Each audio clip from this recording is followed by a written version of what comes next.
Seen moving in the background is 13-year-old Abdul, who sells imported fruits at 10 ringgit per plastic container.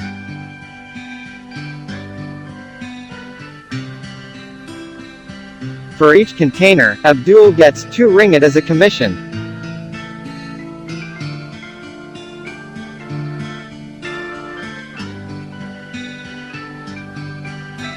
On favorable night sales, he will be able to collect a total of 20 ringgit commissions to help his parents to supplement their income.